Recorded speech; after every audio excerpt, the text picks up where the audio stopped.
Boa noite a todos. Estamos aqui numa sexta-feira para mais uma live da CAEM.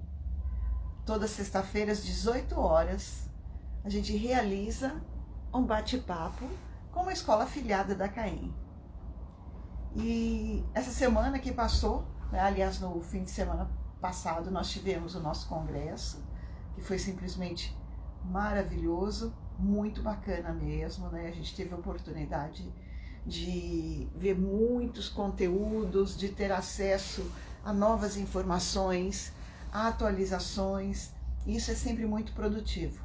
Esse é o objetivo do Congresso CAEM: levar informação, levar capacitação aos professores e aos gestores também, né? A gente tem essa preocupação de manter atualizadas as escolas de música em geral, logicamente que a gente tem a ênfase nas escolas filiadas. E voltando à nossa rotina, né? Sexta-feira passada nós não tivemos a live por conta do justamente por conta do congresso, mas batemos papo com alguns dos apoiadores que viabilizaram esse congresso pra gente no formato. Obrigada, Bruna, foi top, também achei. Nesse formato, né, gratuito, que mesmo com toda essa situação louca, a gente conseguiu ainda os nossos apoiadores para deixar e possibilitar que todo mundo tivesse acesso a essas informações. Então a gente está retomando hoje as nossas lives e convidamos uma escola que, embora pelo nome, ela não é de Mafra, Santa Catarina, ela é de Mafra, é o nome, é o sobrenome dos diretores. Ela fica aqui em São Paulo, na Vila Leopoldina, né? Aliás, mais especificamente, muito bacana, que chama Bela Aliança, se não me engano. Bela Aliança ou Nova Aliança, eu sempre confundo um pouquinho. Todo mundo agasalhado por aí, Vanderlei Surdi? Sim. Boa noite a todos. Boa noite. É um prazer estar aqui. A gente está muito contente de estar participando dessa live. Sempre acompanhamos, né? Sim. As entrevistas e que bacana. Honrados de ter chegado aí a nossa vez. É isso aí, chega a vez de todo mundo, né? Bacana mesmo. É uma alegria estar com vocês, né? Uma escola, assim, para quem não conhece, muito, muito bem montada, equipadíssima, que tem um carinho, né? Tem um diferencial de qualidade top, né? Para quem um dia quiser visitar aí, com certeza as portas estão abertas, né, Sueli e Vanderlei? Sim, com certeza. Sim. Sem dúvida nenhuma. Estava comentando aí que Mafra, porque eu conheci uma cidade de Mafra, que é Santa Catarina, né? Mas vocês estão aqui em São Paulo e é o sobrenome de vocês, não é isso? Isso. E o Vanderlei, muito bem. Então, eu gostaria de começar, como sempre a gente faz, batendo um papo sobre a história de vocês antes da Mafra, né? Então, eu sei que o Vanderlei é ligado à música, com certeza. A Sueli cuida mais da parte administrativa, da gestão. Então, como a história do Vanderlei vai ser mais comprida musical, eu vou começar com a Sueli. Ele me conta um pouquinho da Sueli antes da Mafra. Como é que era, o que você fazia? Qual é a sua especialidade, a sua formação? Conta pra gente. Tá. Bom, a minha formação é em administração, com ênfase em varejo.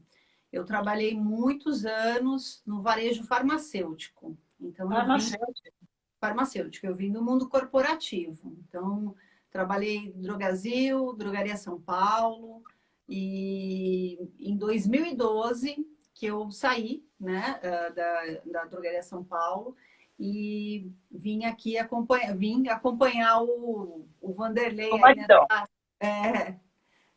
nessa empreitada, né, nesse desejo, e foi algo que a gente de alguma forma começou já a estudar um pouquinho antes, né? E acabamos concretizando em 2015. 2014 começou toda a obra, todo o projeto, e em 2015 a inauguração efetivamente da escola, né? Mas as pessoas, é muito comum, chegam aqui e perguntam para mim, o que você toca? É o clássico. É o clássico, né? O básico, né? Então, eu tenho, de alguma forma, auxiliado na parte administrativa e atendimento. E a parte técnica é mais do Vanderlei. Entendi. Que bacana. Bom, Vanderlei, então me conta assim, quando você se apaixonou pela música, quando você viu que a música era a sua vida, que era com isso que você queria trabalhar, como é que foi o seu primeiro relacionamento com a música, até chegar esse momento de montar a escola? Vocês estão preparados? Eu ouvi. Preparadíssimos, pode começar. A minha família, né, as minhas tias, elas são pianistas, concertistas, a minha avó, a minha mãe cantava na rádio. Então, quando eu tinha 5 anos de idade, eles me colocaram no piano para aprender piano clássico. No conservatório. No conservatório, sem direito né? de escolha, se o professor era legal. 5 anos? Com 5 anos. E nem direito de escolha. E nem direito à escolha de instrumento. Eu não me lembro se eu tive escolha. Eu acho que nessa época não tinha essa possibilidade. Assim. Eu não lembro se as pessoas... eu tenho 51 anos. Eu não lembro se há 45, 46 anos atrás as pessoas escolhiam um instrumento para tocar. Na realidade, né? A gente tem aquela história, acho que você já contei para vocês, você já deve ter ouvido, do Dino, né? Que ele também, por aí nessa faixa, também foi. Colocaram no piano, até que ele vislumbrou uma bateria e falou para o pai, não, eu quero piano, eu quero isso. Então, era assim, né? Ele também não teve opção. Né? Enfim. Bom, mas na verdade tinha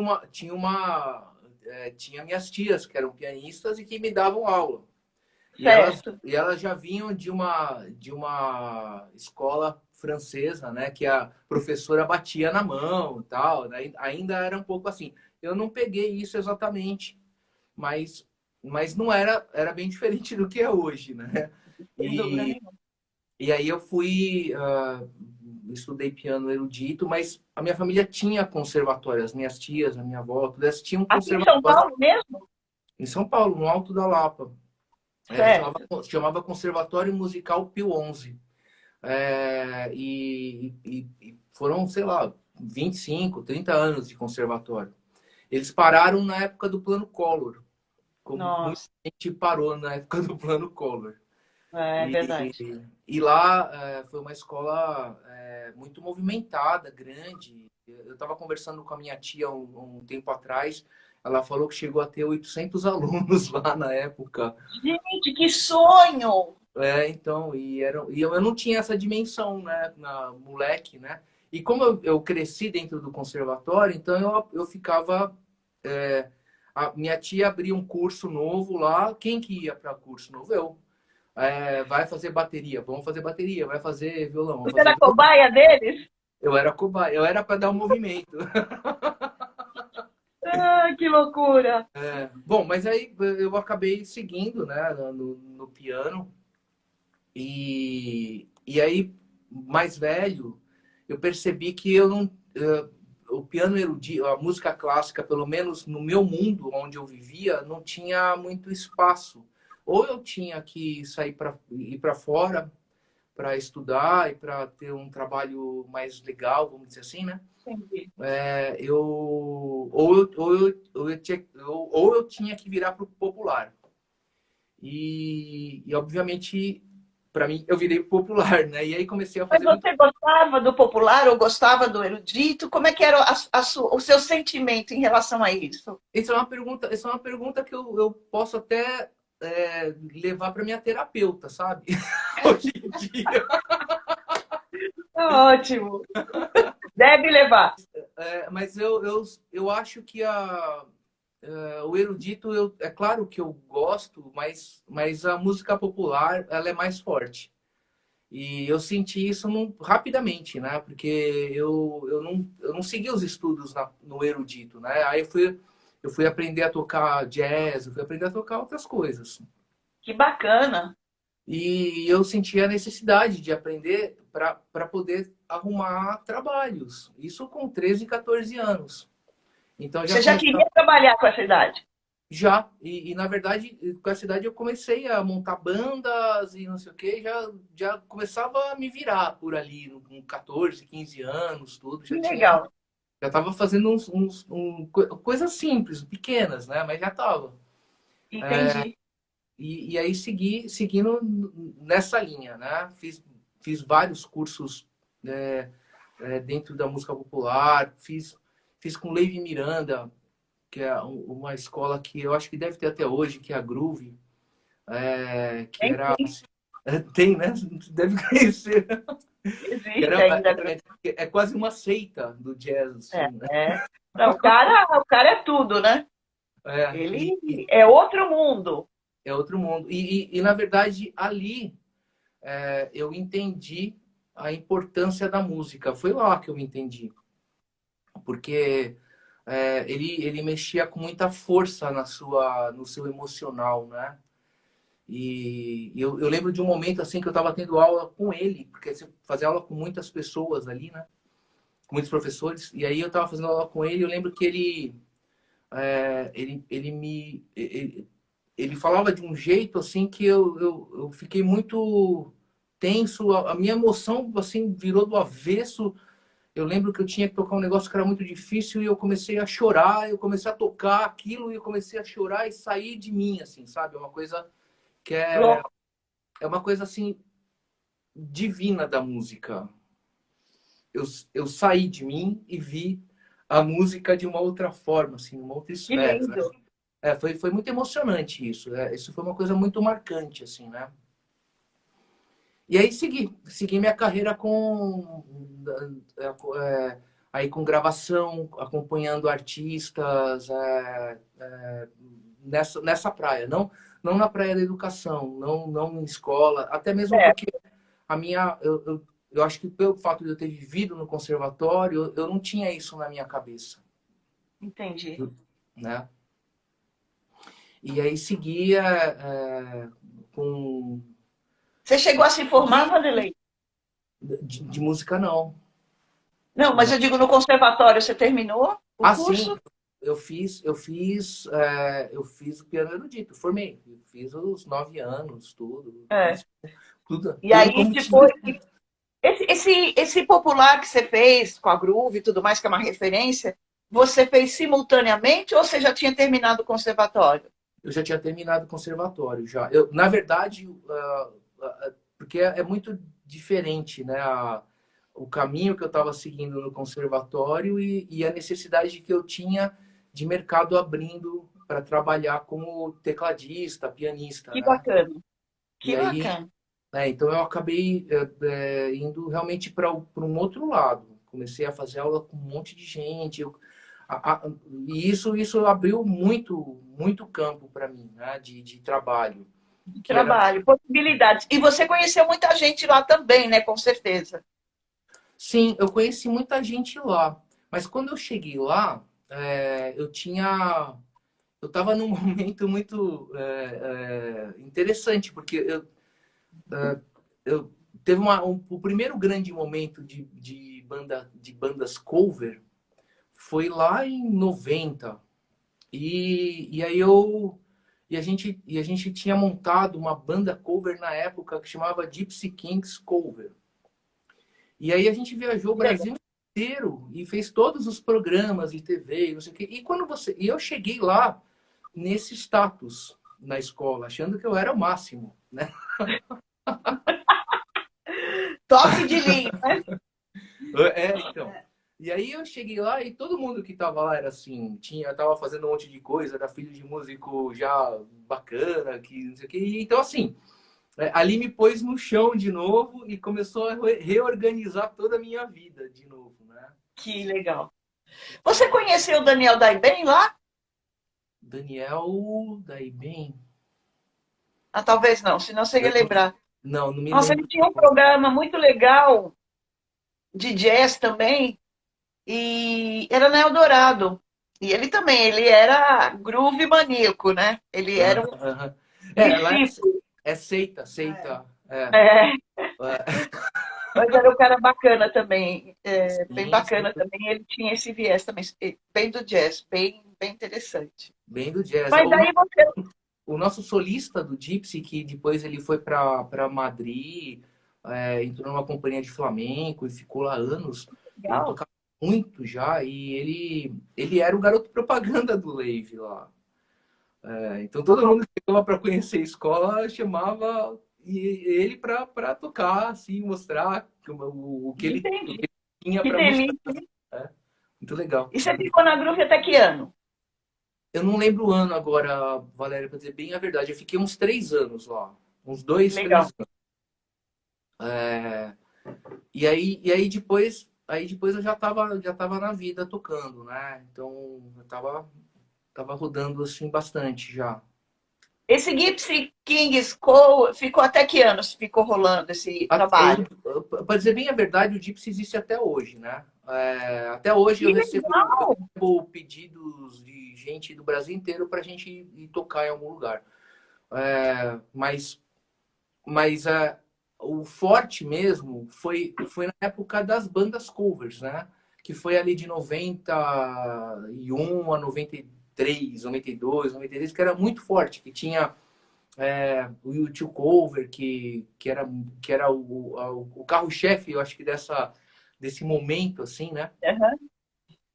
Mas só que a gente teve uma sacada interessante na época de ter pego um ritmo, um estilo diferente, porque todo mundo pegava os rocks e fazia os rocks, o cover de rocks, né?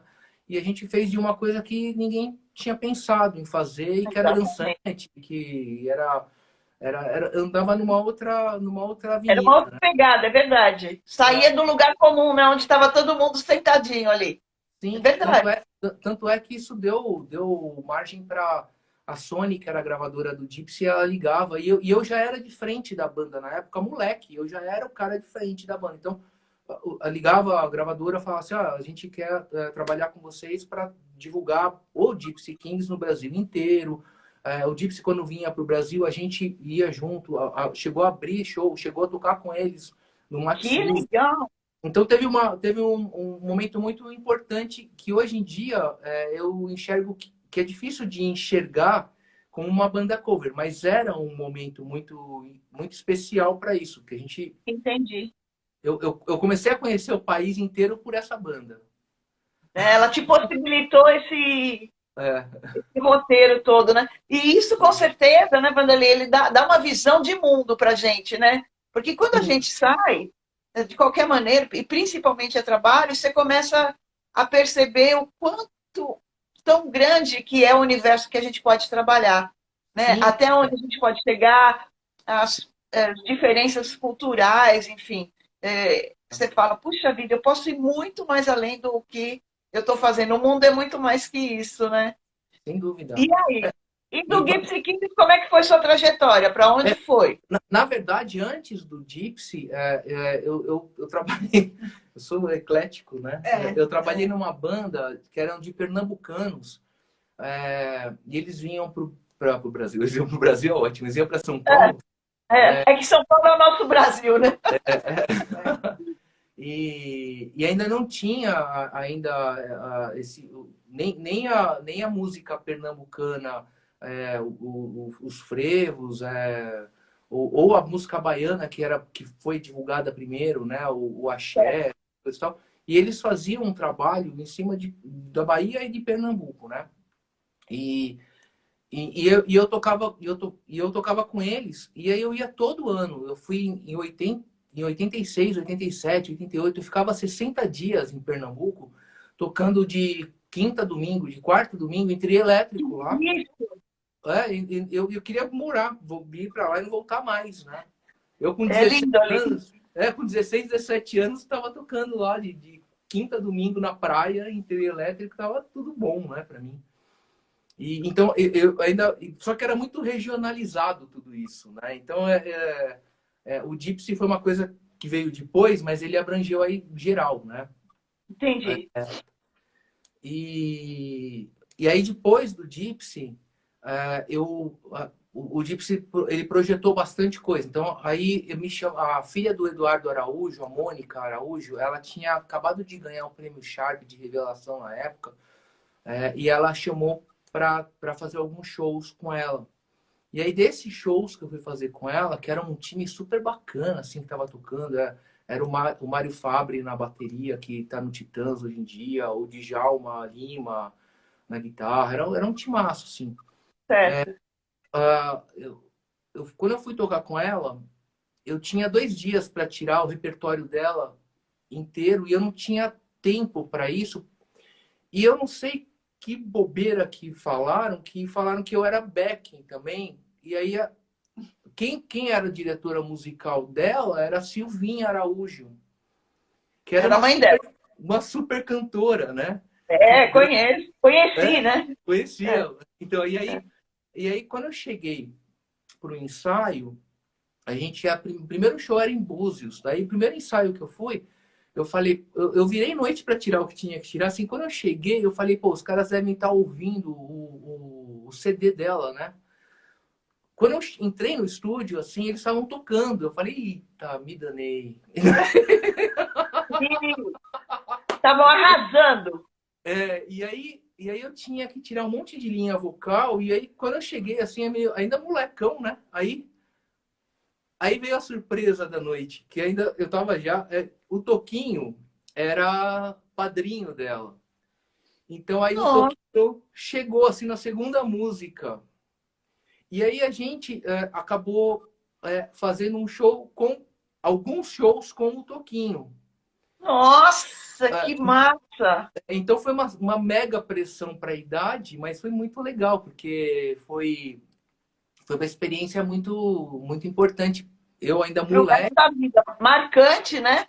E marcante. de aprendizado, assim, total, né?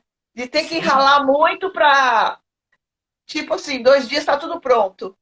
Não, então, a gente quando é novo, a gente quando é novo, na verdade, a gente vai na raça também, né? Vai. Não precisa dormir. Vira tal, né? E vai indo, né? Mas isso acabou dando um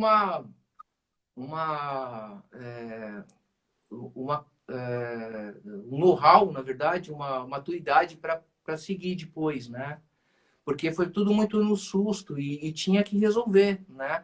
Tinha que resolver. O Eduardo Araújo olhando, falando assim, pô, vai tocar tal coisa. A Silvinha na minha orelha falando, você não vai fazer o back e tal. E eu enchendo a mão de harmona, com aquelas partituras cheias de harmona para fazer.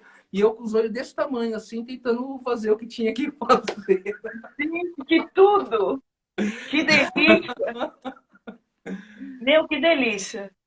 Mas foi muito legal. Aí depois disso, aí eu trabalhei com vários artistas menores, tal. Trabalhei com a Sula Miranda na época do Carga Pesada também, que ela tava com um projeto grandão, assim, uma banda super bacana, um show super bacana.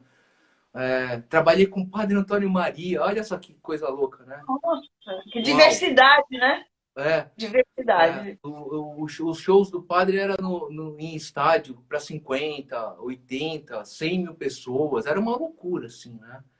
E com ele também veio uma outra experiência interessante. Ele tinha um programa semanal e como ele era o padre Marcelo da época, ele recebia no programa dele a Ivete Sangalo, Zezé de Camargo e Luciano, Chitãozinho, Guilherme Arantes, recebia todo mundo da música.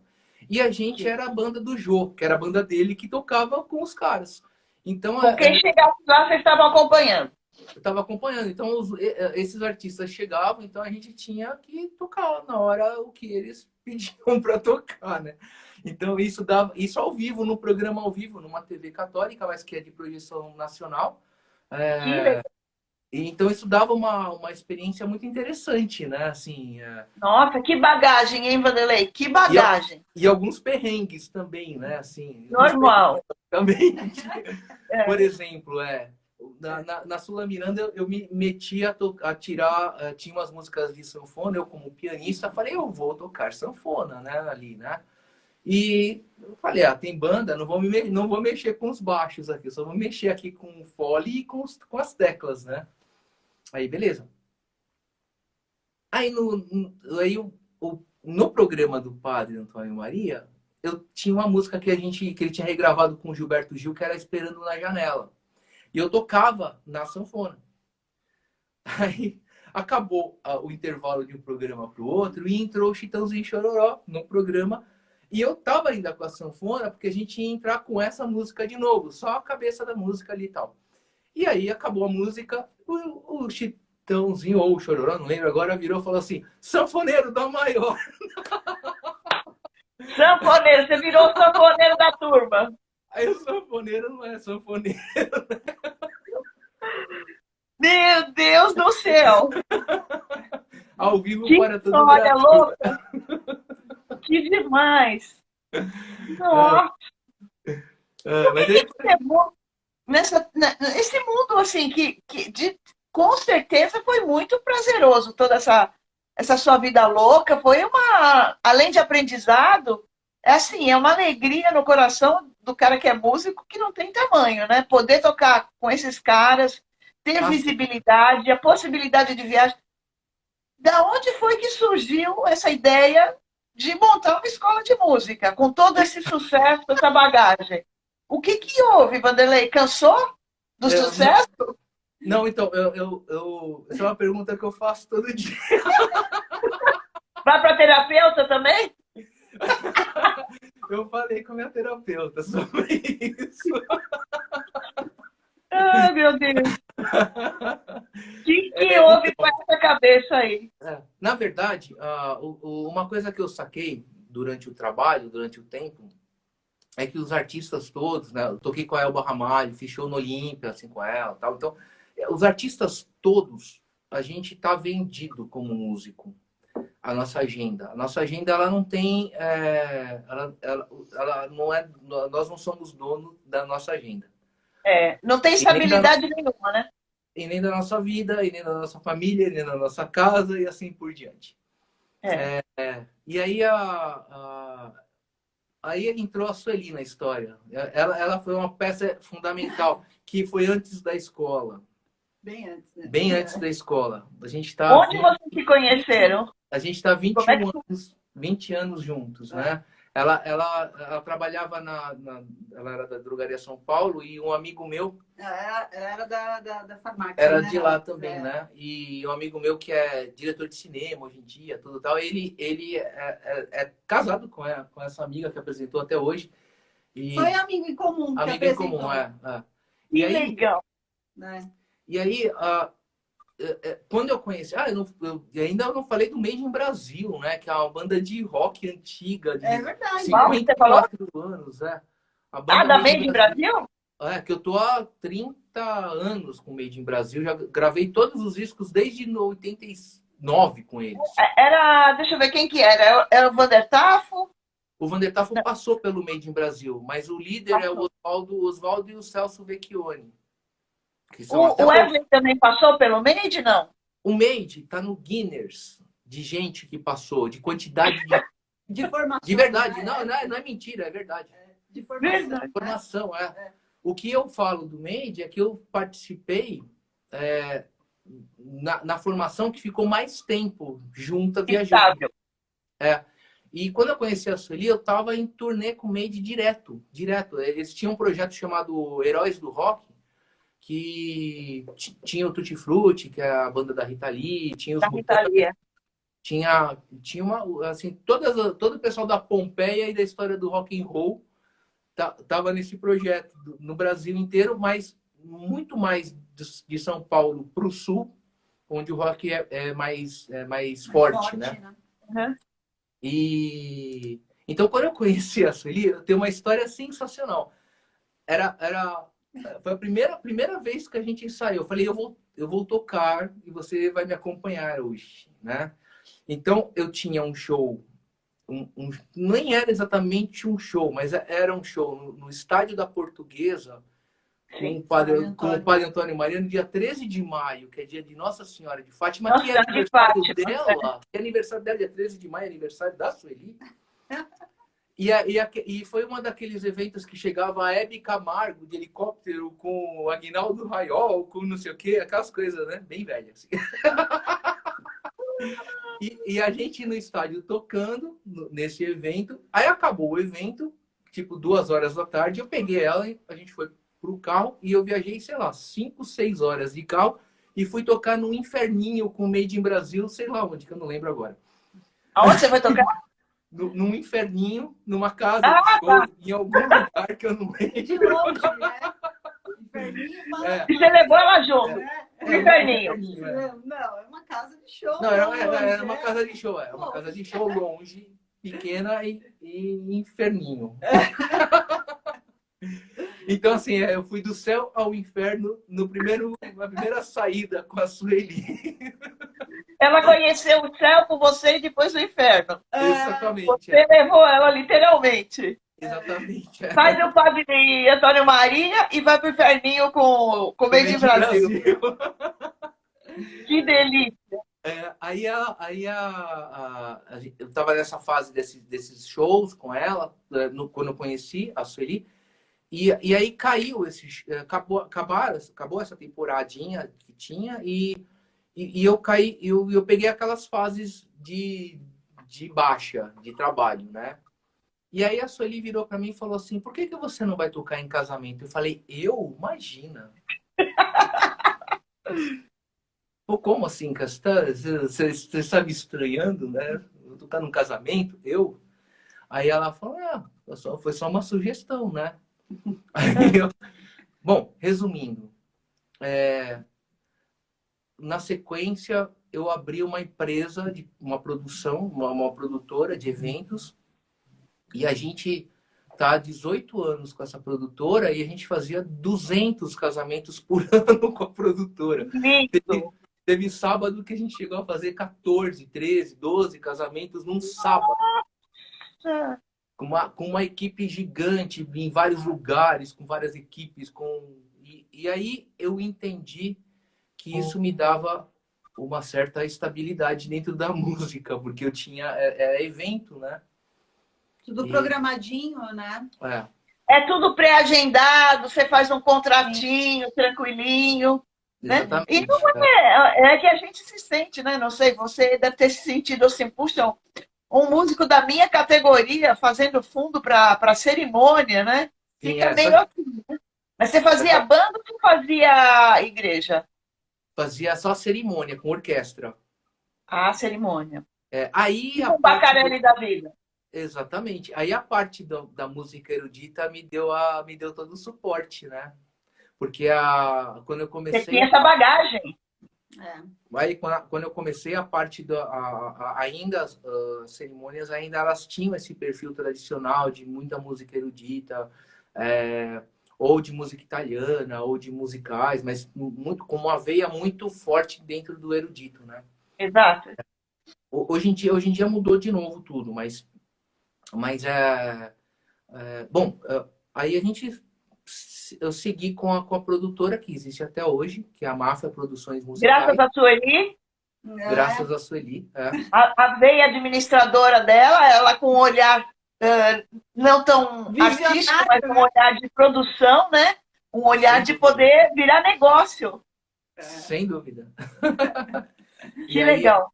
E aí, nesse meio tempo, nunca deixaram de pedir para mim indicação de professor. Pelo fato de eu sempre estar trabalhando, sempre ser músico, né? Então, todo mundo queria aprender alguma coisa. Fala com o Vanderlei, fala com o Vanderlei. E vira e mexe, eu ligava para algum amigo para aceitar o aluno e ficava fazendo isso direto, né? E aí eu tinha a vontade de abrir um estúdio de gravação, um estúdio bacana, confortável, grande, onde pudesse trabalhar com publicidade. Deixa eu te fazer uma pergunta nesse meio tempo. Quando vocês abriram a empresa produtora, vocês já estavam num espaço físico, pessoa jurídica, ou era informal? Começou informal. Informal. Eu fiquei informal durante em evento assim, eu fiquei informal uns 4, 5 anos, eu acho, né? Informal no sentido de espaço físico? Não. Você tinha um PJ, com certeza tinha um PJ. né, para poder fazer contrato, Sim. mas não tinha um espaço físico ainda, né? Não, o espaço físico não. Na verdade, a gente tinha. Ah, não, a gente não tinha espaço físico. Não tinha. Nós tínhamos onde nós morávamos. Não, mas isso depois, né? Onde nós morávamos, nós tínhamos um espaço atrás da nossa casa e nós montamos lá toda a parte de atendimento. Então, Entendi. E era Entendi. assim, Isso literalmente. para a produtora. Isso, a Essa produtora ficava nos fundos, isso. E ficava uma coisa É. mais porque a casa que a gente morava, que é muito perto daqui, que é 1,5 quarteirão daqui, era uma casa que ela era muito visada com as produtoras de filme, de cinema, de propaganda, que eles gravavam muito comercial na nossa casa. Ela tem uma cara antiguinha, de vila. Eu lembro que vocês comentaram, era paixão, né? Então ficou uma coisa muito gostosa, assim, no interior, né? Gostoso, né? Tinha personalidade, né? Tinha sim. Mas a gente sentia a necessidade de ter um espaço mais adequado, né? Isso é fato. E aí, quando a gente a gente teve alguns ensaios de montar a escola, e aí conversa com um, conversa com outro, conversa com um amigo consultor de multinacional e faz conta e pega planilha e não sei o quê. E aí o meu amigo fala assim, olha, cara, esse negócio não dá dinheiro, não. Ele te contou a verdade, hein? Ele te contou a verdade. Aí vai e aperta pra cá e aperta pra lá. Ele falou, cara, eu não sei onde que ganha dinheiro nesse negócio. E assim... Pelo amor à música. E aí você falou em alguma live dessa, assim, que as pessoas que montam escola normalmente é por amor. Que hoje não é mais, que a gente sabe disso, mas sempre foi, né? Sempre foi. Na realidade, eu brinco, eu falo que ninguém fica rico, mas todo mundo fica feliz. Exatamente. Logicamente, né? Isso a gente fala brincando, mas assim, é um negócio e ele tem que ser lucrativo, né? Sim. Claro, então, claro. Né, a gente vem de uma cultura onde a escola não pode ter lucro, onde as pessoas ficavam acanhadas de cobrar, de ter um valor, enfim, de tratar a escola de música como se fosse realmente um negócio, como qualquer outro, como eu sou produtora de eventos, como o seu estúdio de gravação, enfim. É um negócio, né? Então, você está prestando serviço e você tem que receber por isso. Claro. É uma estrutura bacana, então isso daí tem que, né? Eu acho que já mudou bastante. Mas a gente brinca, mas tem muita gente ganhando dinheiro e bacana. Vivendo, é o que eu falo, né? A gente via muito, quando nós fomos montar, né? Fazer toda a estrutura da escola, nós encontramos o espaço que era possível colocar o estúdio, a escola e o atendimento da produtora, né? Tudo no espaço físico, né? E nós queríamos que fosse um espaço montado assim, com o máximo de conforto, com tudo que tivesse de melhor dentro das nossas possibilidades, né? Mas oferecer algo diferente. Nós víamos muitas vezes que faltava estrutura numa escola, uma questão mais profissional, digamos assim. Exatamente. Pela bagagem, né? E aí acabou dando certo nesse espaço que nós estamos hoje. Maravilhoso. Hoje, depois de 6 anos, nós estamos vendo que todo mundo está caminhando para esse lado. E isso, de alguma forma, é um movimento do negócio como um todo, né?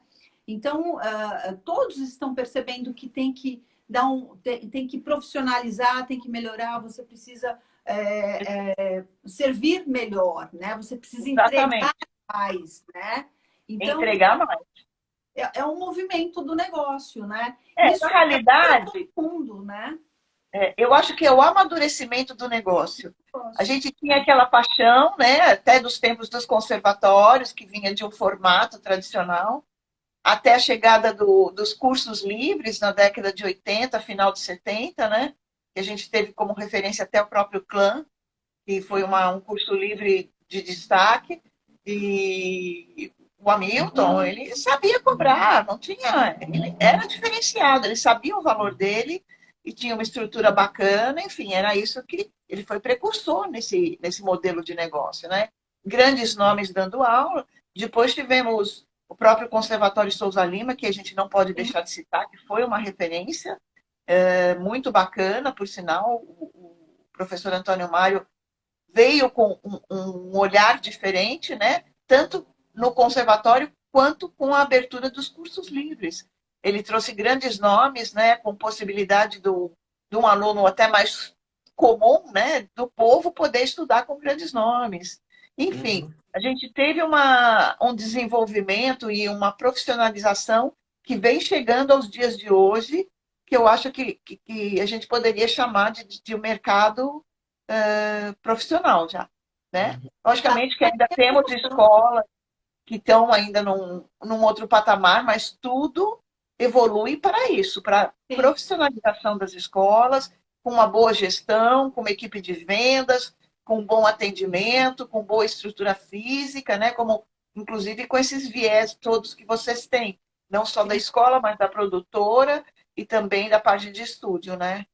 Mas aí chegou o momento, procuraram espaço para poder pôr tudo dentro, né? Vocês estão num espaço lindíssimo, maravilhoso, de muito bom gosto, muito bem estruturado. E aí vocês acharam e falaram, é aqui que vai ser a Mafra. Conta aí pra gente, como é que foi isso? Foi um momento assim de muita certeza e de espiritualidade, assim, de muita né, que as coisas chegaram aqui, né? E daí a gente eu ainda, na verdade, ia abrir escola, mas o plano principal era o estúdio, né? Aí quando a gente encontrou aqui, a gente aí falou, vamos de escola também, né? Cabe tudo nesse espaço. Sim. E aí a gente passou um momento bem louco também, porque isso foi no final de 2014. E aí a gente demorou 6 meses de obra, era para entregar no começo de janeiro para pegar o ano e não terminou. A gente fez importou, veio tudo de fora e o container ficou amarrado em Santos por vários motivos X. Aí depois quando ia liberar, pegou fogo no Porto de Santos. Aí aconteceu tudo, assim, não liberava o nosso equipamento, com tudo que estava lá para a gente inaugurar a escola. E a gente acabou inaugurando a escola em abril de 2015, onde a gente estava com uma crise. Tinha começado uma crise no país. Bem-vindo ao Brasil! E aí, então, você que conhece aqui o espaço, a gente estava se sentindo, assim, no Maracanã, eu e ela, jogando bola. 2015, assim... Então, foi uma entrada triunfal para ninguém. Foi muito Mas continuava existindo o seu trabalho como produtor e como evento. Mas a escola em si não tinha decolado. Não, ela não tinha nascido direito. Não tinha aluno, né? A gente ficava aqui um olhando para a cara do outro, né? E fala, né? O que nós vamos fazer? Qual vai ser o primeiro passo? Aí eu lembro que entraram, sei lá, 10 alunos. Aí tinha um que fazia aula 10 horas da noite na sexta-feira. Que tá até hoje, inclusive. Mas ele mudou da sexta-feira? Ele saiu da sexta-feira 10 horas? A gente acabou com esse horário, né? Obviamente, mas ele tá até hoje. Ele até hoje. Agora, o que aconteceu que tirou o chão da gente foi que a crise não era em tudo. Então, os eventos também entraram em crise. Começaram a cair, né?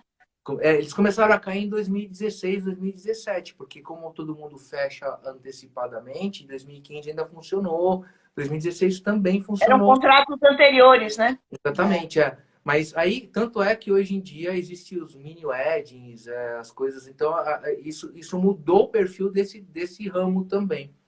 Certo. Mas aí, aqui, a gente abriu e tinha a expectativa da escola e do estúdio. O estúdio tem uma história muito curiosa, né? Que eu tenho uma rinite alérgica, acredito eu, por andar em tanto estúdio cheio de ácaro, cheio de espuma velha, cheio de Nossa, aquele viajando tapete encardido. encardido, viajando em ônibus de estrada que você deitava aí, dá até coceira só de pensar. É, é, Eu e, imagino. e aí a preocupação era de fazer um estúdio confortável, onde a pessoa se sentisse muito confortável. E aí o que aconteceu? Pelo fato de, de ter trabalhado com algumas pessoas, e na orquestra da Mafra, a gente tem alguns músicos que tocam com pessoas legais, com artistas bacanas e tal. Assim, a gente estava com 2 meses aberto aqui, aí liga o Fábio Júnior para vir para cá. Aí começa a vir Hermeto Pascoal, Rosa Passos, Nelson Aires. Que show! Pegou assim o lance do MPB e do jazz. Então todas as big bands de São Paulo praticamente vinham para cá, pro Que estúdio. legal! E isso foi uma eu tinha pensado nesse plano porque quando eu tinha 13, 14 anos, uma das primeiras bandas que eu tive foi com 2 irmãos que eram do tênis, que foram campeões brasileiros, sul-americanos, jogaram Davis e tal. Antes do Guga, isso, né? Na época do quem joga tênis, na época do Jaime Uncins, um pouquinho antes do Fernando Meligieni e tal. E aí, eu depois de velho, fui jogar tênis. E aí, eu ia jogar num lugar, pelo meu amigo, que jogava na quadra do lado a seleção da Argentina, do outro lado jogava só gente Só monstruosa. top, só fera. E aí, você que conhece aqui, eu montei exatamente inspirado nisso. Você está fazendo aula no estúdio 2 de violão, começando, e do lado do estúdio 1 tá o filho da Elis Regina, o Pedro Mariano, que vive aqui, tá? Ou você é uma adolescente, como vem a Larissa Manoela algumas vezes aqui, na parte teen, tá no estúdio do lado do vidro, que é tudo de vidro, né? Que legal! Então, isso foi uma inspiração dessa experiência que eu tive no tênis, na verdade, Que né? você vivenciou, né? Quer dizer, te motivou a estar lá e te motivava a continuar justamente porque você falava, puxa, eu estou no mesmo lugar que os caras, né? Exatamente. Então assim, quando a gente fala em estúdio profissional, é isso. Veio o Frejá aqui uma vez. A primeira vez que ele veio, eu não sabia o que ele ia usar de amplificador. Então a gente ligou todos os modelos de amplificador top que a gente tem, Marshall, Fender, lá. Deixou tudo ligado, valvulado, certinho, tudo ao redor. Assim. Quando ele entrou na sala, falou, Frejá, que ampli você gosta de usar? Ele falou, não, eu não uso amplificador. Bom, mas o que eu quis dizer aqui a gente pensou num estúdio profissional. E aí entra o luxo, na verdade, dos alunos terem a oportunidade de usufruir disso. Em tudo, né? Desde o contato com essas pessoas até a estrutura que você oferece, né? Sim, e isso que eu acho que é um grande barato da conversa, assim, né? Sem dúvida nenhuma. Você tá aqui e de repente passa alguém que fala, meu, pô, o fulano que eu gosto tanto tá aqui, né? Assim, e às vezes não é nem pro aluno, é pra gente, pra mim, como músico, né? O Hermeto Pascoal, que ganhou agora em 2017 e 2018, ganhou o Grammy Latino, eles prepararam tudo aqui no estúdio, a Big Band. Nossa, que fantástico. Então, e eles vinham toda hora, direto aqui. Então isso é muito legal. A gente teve exemplos também de coisas. Raquel Smith também. A Raquel Smith, antes. Raquel Smith. Bom, muita gente veio aqui. Agora, tem coisas legais como, por exemplo, tem quem conhece o pessoal do funk como Legusta, que é uma banda, né, bem legal, assim. Nossa, aquilo ali é de babá, né? E eles também Nossa, é muito bom. já vieram bastante aqui. E aí, eu lembro quando eles começaram a vir aqui, né? O Emerson, que era o vocalista, o guitarrista da banda, ele falou assim: olha, quando tiver molecada, aluno, e quiser entrar aqui no ensaio e a gente não estiver gravando, não precisa nem pedir, põe para dentro. E a gente fez isso várias vezes. Então, esses alunos que vivenciaram isso, eles não faltavam mais na aula. Eles vinham com um sorrisão, assim, valeu. Olha que motivante! Então, isso é uma experiência muito, muito especial. Muito especial. Você não fez o Hall da Fama aí na escola, não? A gente tem mal e mal no Instagram lá, o Hall da Fama lá. Mas a gente tá. Falta resolver isso. Falta resolver isso. Mas isso não é conversa de terapeuta, não. Isso é conversa com Sueli, né? Põe ela pra.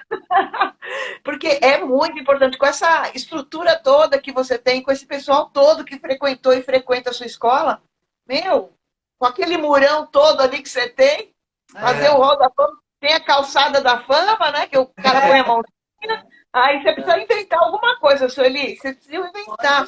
Porque em todos os sentidos, olha, uma oportunidade de se diferenciar mais ainda é as pessoas saberem quem frequenta aí o estúdio, com quem o Vanderlei já tocou. Que carreira linda, Vanderlei, que carreira maravilhosa. Agora me conta assim, porque daqui a pouco a gente vira abóbora, para a gente dar um encerramento aqui. Abriu a escola, agora eu vou falar com a Sueli. Sueli, embora você seja administradora, qual foi a pedra no sapato quando você abriu a escola? Falou, isso aqui saiu do meu mundo. Isso aqui, escola de música é um negócio à parte para gerir. Como é que é isso? Eu posso responder? Pode, Vanderlei, pode falar. Eu vou falar rapidinho a impressão que ela teve, assim, aí ela responde. Ela falou, você é louco. O mundo corporativo é muito preciso, é muito mais, não é lúdico, né? Sério. Sério que eu digo, né? Não é que a gente... então, quando você lida com músico, artistas, a coisa muda completamente de figura. É outro universo. É um outro universo. Então, ela não acreditava. Ela falava, como assim? As coisas não podem ser desse jeito. Quando você fala que é assim, a pessoa faz assado. Quando você fala que é assado, a pessoa não faz. Isso não existe. Ela não conhecia. Existe, Sueli.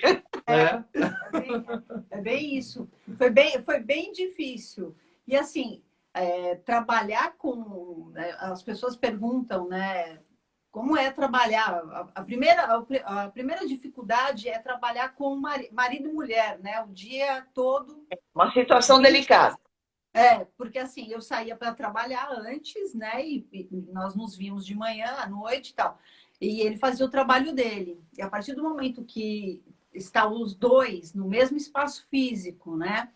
Administrando de alguma forma o mesmo negócio, então as dificuldades aparecem, né? Porque é o que ele falou, eu vim do mundo corporativo, onde você tem uma planilha, onde você tem tudo meio que planejado, né? E eu tentava colocar isso, né? Olha, faz essa relação, faz esse controle, faz isso aqui, E, assim, as coisas acontecem. A cara dele. Realmente, né? É tipo aquela frase, isso não me pertence. Não, até uma hora que eu falei assim, olha, eu vou entregar, porque... vou entregar e vou deixar, porque... Que tristeza. Nenhum de nós. Nenhum de nós. Nenhum de nós. Mas isso assim, como a gente convive há muito tempo com isso, é uma situação recorrente. Tudo na última hora. Tudo pode deixar que eu vou dar um jeito. Não se preocupe. Não, tinha agenda para tudo. tudo, eu anotava tudo na agenda, fazia assim, eu ficava falando, não é possível, Vanderlei, não vai dar certo. Como é que pode, Cão? Como é que pode alguém que vai dar aula às 7 horas chegar 7 horas? Eu ficava inconformada. E outra, né? Bom, e aí você começou a lidar com o professor, porque aí você percebeu que aquilo é um outro universo, né? Aí o cara. Você acha que vocês não foram, e já faz bastante tempo que o Ciotti, que vocês conhecem, o Sérgio Ciotti, ele estava num bate-papo no Congresso presencial, né? Tínhamos uma roda de diretores, e ele soltou essa, né? Eu estou contratando professor. Se não precisa saber tocar, mas se prometer que chega no horário, está contratado. Era a questão dele. Porque o cara não chega atrasado, não vai e não avisa, quer dizer, é muito legal. Olha, nosso colega Nelter de Ferraz. Nelter, muito querido sempre. Aprendi muito hoje. Obrigada mais uma vez. É verdade, Nelter. Que lição, olha, porque eu devia ter posto tema nesse bate-papo nosso. Por quê? Porque vocês têm uma diversidade de atuação, né? Vocês têm a expertise da escola por decorrência. Vocês vêm de um momento de show, né? O Vanderlei é um artista. Ele é um artista reconhecido, com uma bagagem enorme, que aí se torna produtor, que aí tem um estúdio também de gravação. E aí veio a escola, né? Vocês têm uma bagagem. Eu vou contar para vocês precisam fazer o Mural da Fama de quem já teve no estúdio e o Mural da Fama do Vanderlei. Meu, ele tem eu gosto de. Eu gosto não, eu falo que eu sou músico. Artista são as pessoas que trabalharam para ser artista. Não, você é um artista. Você é um artista. É que você não está enxergando com esses olhos. Mas você precisa colocar isso aí e fazer o seu Hall da Fama. Oh, sensacional, o Bruno também, Furtado falando, sensacional a história do Vanderlei. Linda história. Porque você viajou aí desde do conservatório, com 5 anos de idade, visando já e querendo trabalhar, indo para o mundo do popular, vislumbrando já suas bandas para poder ganhar dinheiro. Meu, fantástica essa história, né? Dá para fazer um vídeo aí da escola de vocês contando a história muito lindo. Que nem essas empresas grandes fazem quando você vai visitar, eles soltam olha, que dupla simpática, é verdade. E você sabe, é o Moacir de Porto Alegre. É que você Moacir... não viu as lives da gente, ela fica me dando bronca na live inteira. E você sabe que... Você sabe... Thiago. Sideman, isso aí. Eu não sei se é o Moacir que está aí ou se é a Renata ou a Mara, mas você sabe que eu olho para a Sueli e vejo a Mara. A Mara é a esposa do Moacir também, que também não toca, mas ela cuida da escola. Ela toca a escola. Toca a escola, Agora a Sueli começou a fazer aula... Deixa eu falar. A Sueli começou a fazer aula de baixo. Baixo? Uau! E não pode, e agora não pode parar, porque se ela parar, ela tá indo contra a nossa escola. Exatamente. Você tem que mostrar e falar para os alunos, estou aqui firme e forte. Vou até o fim, quando terminar baixo, vou fazer bateria, vou fazer canto. Meu, aproveita. Olha, o Moacir falando, alguém tem que ser normal, é isso aí. Sueli, Mara, isso mesmo. Você. O Moacir é um grande colega também. Escola dele está fazendo, acho que está indo para uns 30 e poucos. Moacir, vê se você escreve aí. Quantos anos tem a escola? Também um querido, um gaúcho muito amado, né? E desejo que em breve a gente possa fazer esse congresso presencial para justamente trocar, porque 32 anos de escola.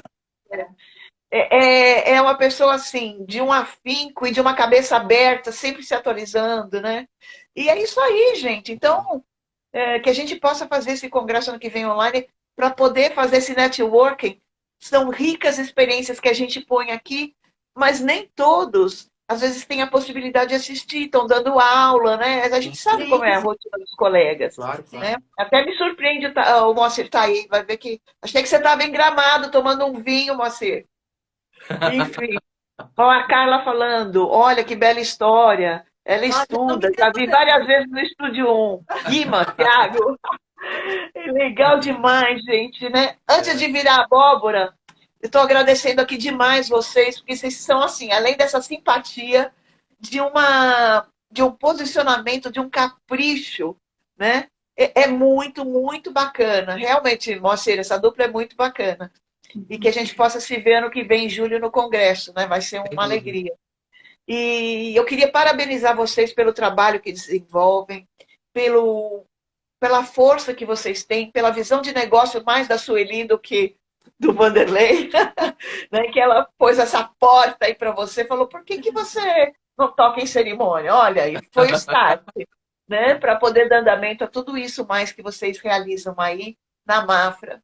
É uma alegria mesmo ter vocês como filiados. Eu tive a oportunidade de ontem tomar um café com eles, foi muito bacana. E eu sei que em breve a gente vai se encontrar mais e com outros colegas, né? Então, eu queria que Sim. vocês, cada um, desse a sua palavra aí de agradecimento, a finalização para a nossa lieve. Bom, Vou começar com a Sueli, né? é, Que falou pouco. Sueli, é assim. É. Eu falo pouco mesmo. Bom, eu quero agradecer o seu carinho, a sua acolhida, desde que a gente entrou no CAEM. Assim, a gente tem aprendido muito, né, com que bom. todos, com o mercado em geral. Como eu falei, desde há 6 anos atrás, eu vi o mercado de uma forma, eu já vejo ele de outra forma, né, em crescimento, né, em franco crescimento, que eu digo, crescendo profissionalmente, se profissionalizando, tendo o apoio de você, do CAEM e dos consultores, né? Então, eu só tenho que agradecer pelo carinho a todos que assistiram a nossa live e também aos professores, que eu vi que tem professores aqui, tem o nosso coordenador também que está assistindo, e que, é lógico, que é tudo feito em equipe, né, Valéria? Eu acho assim, a gente está aqui há 6 anos, a gente tem professor que está conosco há 6 anos, né? E que veste a camisa, que tá junto, vamos junto. Então, acho que o sucesso também vem desse apoio, né? Então, acho que Ele é a força de todos que faz esse sucesso, né? exatamente. Hoje ser líder não é mandar, né? Hoje ser líder é compartilhar, né? E Exatamente, fazer com que todos possam participar do crescimento, no caso da escola, da produtora e também do estúdio. sim. Sim. E aí, Vanderlei? Bom, eu quero começar também pelo agradecimento a você e ao Caim, né? Que é realmente,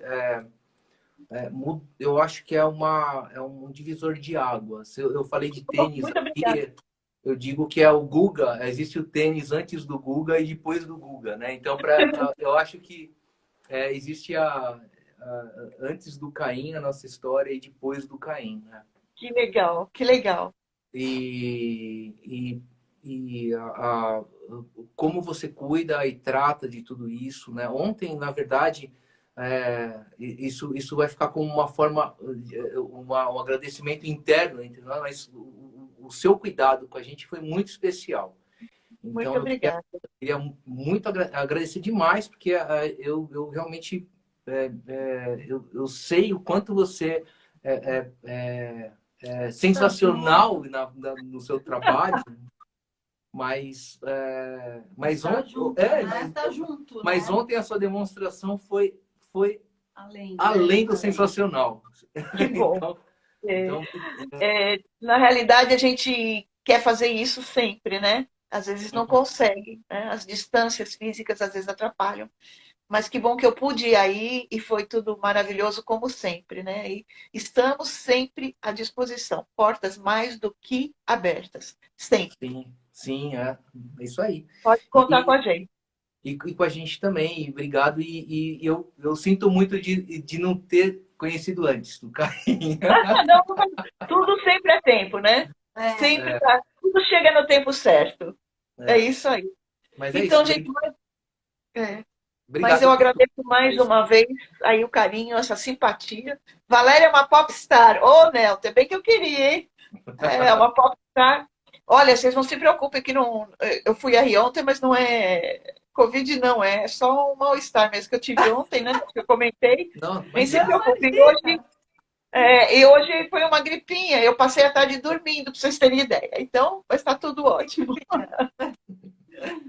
Beijo grande para vocês. Um fim de Obrigado. semana de muita alegria, com muita saúde, né? Primeiro muita saúde, muito sucesso. Vocês têm uma escola que é para arrepiar o Brasil.